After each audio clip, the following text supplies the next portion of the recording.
Salve, salve, gente boa! Que bom ter você por aqui. Obrigado aí pela sua audiência. Nesse vídeo nós vamos falar a respeito do seguinte: por que ser imitador dos que herdam a promessa? Vem comigo até o final, não sai daí.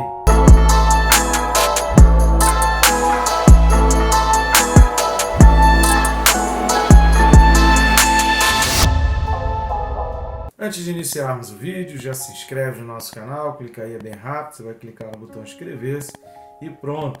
Aproveita também e clica no sininho para que você seja notificado. Todos os dias estamos aqui às 6 da manhã, trazendo uma reflexão bíblica, um ensinamento, uma instrução a respeito da palavra. Você precisa estar sendo disciplinado e a gente está aqui para te ajudar nisso, porque no corre-corre, no dia a dia, a gente acaba deixando para depois. Não é mesmo? Vamos lá, o texto desse vídeo está na carta aos Hebreus, capítulo 6, e o versículo é o de número 12. Hebreus 6, versículo 12, diz assim: para que não vos torneis indolentes, mas imitadores daqueles que pela fé e pela longanimidade herdam as promessas. Amém, querido? Glória a Deus. Esse versículo é um versículo muito importante e eu peço a você também assistir ao vídeo anterior. Assista os vídeos anteriores, principalmente a partir do versículo 4 desse capítulo 6, para que você tenha uma compreensão geral. E aí, em alguns vídeos nós fazemos menção de outros vídeos anteriores, como por exemplo do capítulo 2, 3 e 4, que você não consegue entender o capítulo 6 se você não entender aquela linha traçada pelo autor lá desde o início do capítulo 2. Então, é muito importante esse vídeo aqui estar ligado. Repare que o versículo 11, ele não tem um ponto final, então esse versículo 12 está ligado ao versículo 11. É muito perigoso você tirar conclusões desse vídeo sem ter assistido ao vídeo anterior. E aproveita, antes da gente entrar no detalhe aí do versículo 12, aproveita e eu peço suas ajudas aí com relação ao nosso canal. Você pode fazer de várias formas. A gente tem feito esses vídeos de maneira totalmente independente e sem ajuda de nenhuma instituição. Mas isso leva tempo, isso tem custos, eu peço aí a sua ajuda, se você puder contribuir. Existem várias maneiras de você contribuir. Você pode contribuir sem gastar nada, clicando simplesmente aí em curtir, comentar e compartilhar. O próprio YouTube já vai informando esse vídeo, mostrando esse vídeo para outras pessoas. E pessoas aí do seu círculo de amizade também vão receber a indicação desse vídeo. Você também pode fazer isso clicando nos links aí abaixo e adquirindo um desses livros que vão estar aparecendo aqui. São livros muito importantes e você pode adquirir em papel, você pode adquirir para leitura digital, para ler aí no seu tablet, no smartphone, em qualquer lugar, bom do livro digital. Você pode estar dentro do ônibus, você pode estar numa condução, numa fila de espera, no momento de espera até do médico, e você já vai lendo algumas páginas, porque você não precisa estar carregando nada, além do celular que a gente tem como inseparável, né? Então os livros estão aparecendo aqui, peço a sua ajuda e já te agradeço, você que já vem nos ajudando. Vamos lá? Esse versículo 12, nós vamos destacar 4 pontos importantes do versículo 12, e o primeiro deles é essa palavra indolente. Repare que o autor está falando aí, esse versículo 12, para que não vos torneis indolente. Nós já falamos sobre essa palavra no vídeo referente ao capítulo 5, versículo 11, que é a palavra notróis. A palavra lá no capítulo 5, versículo 11, ela foi traduzida lá como tardio. No capítulo 5, nós temos essa concepção do entendimento lá de tardio. Mas a tradução, o significado, tanto no capítulo 5, versículo 11, quanto aqui no capítulo 6, versículo 12, é o mesmo. É da pessoa lenta, do preguiçoso, do indolente. Então, o tardio e indolente é a mesma coisa. A gente pode ler o capítulo 5, versículo 11, lendo a expressão como indolente, preguiçoso, ou a gente pode ler também aqui o capítulo 6, versículo 12, também entendendo como alguém que é tardio, que é preguiçoso. De acordo com o autor, é alguém que não tem perseverança. Aqui no capítulo 12, isso está, aqui no versículo 12 do capítulo 6, está associado à falta de perseverança, que é um alerta que ele vem falando nos versículos anteriores. Ou seja, aquele que é preguiçoso, que é lento, que tem lentidão para tomar as decisões, fica sempre procrastinando, deixando para depois e nunca assume sua posição. Eu vou estudar a Bíblia, eu vou ler a Bíblia diariamente, eu vou separar um tempo para ler a Bíblia, isso é negociável a minha decisão, eu escolho o Senhor, como Josué lá no capítulo 24 do seu livro fez com o povo. Olha, vocês precisam tomar uma decisão hoje, é Deus ou é Baal? Se é Deus, então segue e assume o compromisso. E aí Josué faz ali uma aliança pública com o povo para reforçar aquela aliança, aquela promessa que ele estava fazendo, que é o que a gente vai falar no próximo vídeo sobre o juramento. A gente vai falar exatamente a respeito disso. Porque se você não se estimular a fazer, se você não se estimular a perseguir, querido, a preguiça vem, a lentidão vem e você acaba se tornando indolente. Repare que o autor está dizendo, para que não vos torneis, ou seja, a indolência é um perigo que bate a porta de todo mundo e a gente não pode achar que a gente é forte, que a gente é poderoso o suficiente e que nunca vai bater a nossa porta. Não caia nesse erro, para que você não cometa o erro de ser um indolente, de ser um preguiçoso, de ser um tardio. Você precisa de disciplina, você precisa de perseverança. E a outra questão, versículo 12, para que não vos torneis indolentes, ou seja, é uma exortação, um alerta, mas, ou seja, uma oposição.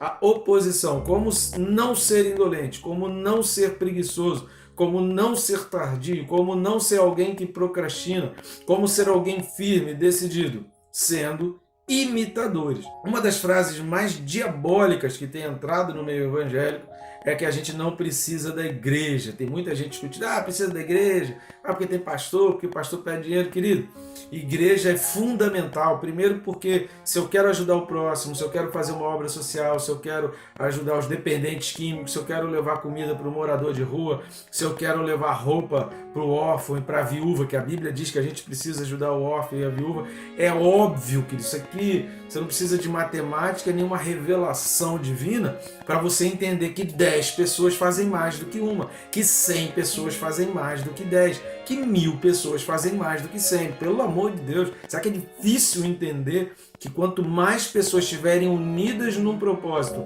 mais você consegue ajudar, mais pessoas serão ajudadas, mais cestas básicas você consegue comprar, mais roupas você consegue arrecadar para doar, mais pessoas você tem para visitar o hospital, para visitar presídio, para visitar a indígena, para visitar a carente, para visitar as cracolândias. É óbvio, querido. Então, pelo amor de Deus, vamos romper com isso, porque não existe nada mais diabólico do que esse negócio de que eu não preciso da igreja. Eu preciso da igreja, eu preciso da união de propósito, eu preciso de uma unidade, eu preciso de pessoas com quem a gente possa se juntar, arrecadar um pouquinho de cada um e a gente poder ajudar aquele que está do lado de fora, sem se esquecer que o objetivo principal da igreja não é a ação social. O propósito fundamental da igreja é levar a palavra de Deus. E para isso eu preciso de união, eu preciso de pessoas unidas para a gente levar a palavra, para a gente fazer folheto, para a gente fazer camisa, para a gente imprimir a Bíblia, para a gente imprimir porções bíblicas, para a gente gerar livros que possam levar a palavra.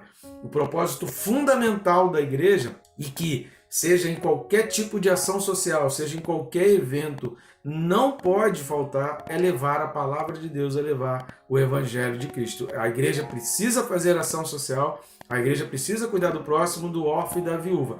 Só que levar o Evangelho, ela não pode deixar de fazer qualquer que seja o evento que ela escolha. Nunca pense que a função da igreja fundamental e única é a ação social. Não, a função da igreja fundamental e única é levar o Evangelho. E a gente pode levar o Evangelho através de teatro, através de uma peça, através de um filme, através de uma ação numa praça, através de uma ação social, através de alimentos, através de quentinha, através do que você quiser, que Deus tocar no teu coração e te trouxer para você de estratégia, de ideia.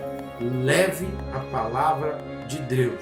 Pregue a tempo e a fora de tempo. Ide pelo mundo com a estratégia que você quiser, mas ide e fazei discípulos, ensinando-os a guardar todas as coisas. Se você não faz discípulo de Cristo, se você não ensina a guardar as palavras de Cristo, e se você não leva a pessoa a ter um encontro com Cristo, toda ação social, qualquer coisa que você fizer, perdeu completamente o objetivo. Então é uma mentira do diabo achar que a gente pode fazer as coisas sozinhos e que sozinho a gente faz mais do que faria coletivamente. Isso é mentira.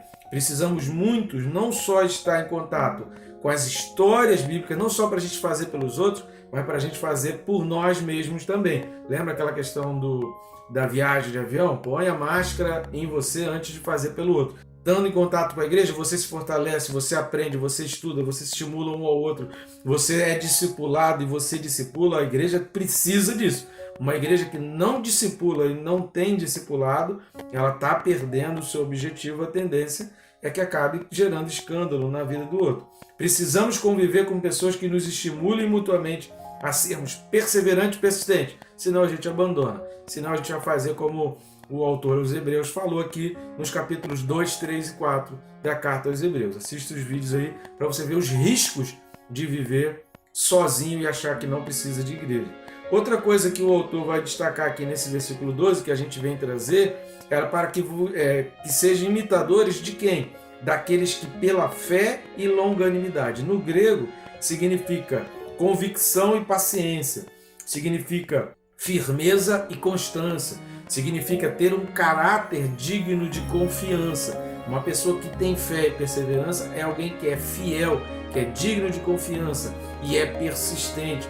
As pessoas confiam nele porque ele não desiste, porque ele vai até o fim, porque ele faz de tudo para cumprir aquela meta e aquele objetivo. Nós precisamos ter pessoas em quem nós podemos nos espelhar, nós podemos aprender, nós podemos crescer. Os versículos de 13 a 15, que é o que a gente vai falar a partir do próximo vídeo, o autor vai citar e vai trazer aqui à memória dos seus leitores o exemplo de Abraão. Este é o parâmetro do autor, o modelo básico. Esse é o modelo que o autor vai tirar aqui em termos de fé e perseverança, que é de Abraão. A gente vai ter 3 promessas registradas no livro de Gênesis com relação a Abraão. Primeiro, Deus olha para o coração de Abraão e promete a ele uma descendência. Depois Deus promete especificamente um filho, que ele faz aquela reclamação de que todo mundo tem filho, né? Deus consola Abraão por causa do problema dele, que ele teve ali com Ló, da sua desavença. Então, nitidamente, tem o capítulo 15, capítulo 17 e o capítulo 22, que a gente vai falar aí no próximo vídeo. É esse Abraão dos capítulos 15, 17 e 22 de Gênesis que o autor tem em mente como alguém que recebeu uma promessa e creu, e isso lhe foi imputado como justiça. No capítulo 22, inclusive, foi depois ali já do seu sacrifício. E por fim, querido, em Hebreus 6,12, a gente vai destacar o seguinte: aqueles que herdam a promessa. Repare que o verbo aqui está no presente, ou seja, nós precisamos ter em mente não só os exemplos bíblicos que a gente aprende, fortalece, reafirma na nossa mente, dentro do convívio da igreja e das atividades da igreja. A gente precisa desses exemplos, a gente precisa conhecer a nossa história. Uma pessoa sem história é uma pessoa sem futuro, uma pessoa que não conhece o seu passado, não conhece a história do que crê, é uma pessoa que não tem futuro, é uma pessoa que não vai ter firmeza, convicção, nem fé, nem perseverança no futuro. A gente precisa do passado, mas a gente precisa estar em convívio com pessoas que no presente nos estimulem e nos fortalecem. Nós vamos falar mais disso aí no versículo 15, nós vamos falar mais a respeito dessa questão, dessa promessa. Inclusive, a gente vai meditar com relação ao que... Será que o versículo 15 é uma contradição do autor quando a gente olha lá para Hebreus 11? Será que em Hebreus 6,15 ele está contradizendo, ele está caindo em contradição quando ele fala lá em Hebreus 11? Isso tudo a gente vai ver nas cenas dos próximos capítulos. Fica conosco aí nos próximos vídeos que você vai conseguir entender melhor isso e perceber que o autor não está se contradizendo de maneira nenhuma, porque nós temos 3 promessas de Deus para Abraão que são diferentes. A gente parece que é a mesma coisa, mas não é a mesma coisa. Tá bom, gente boa? Deus te abençoe rica e abundantemente.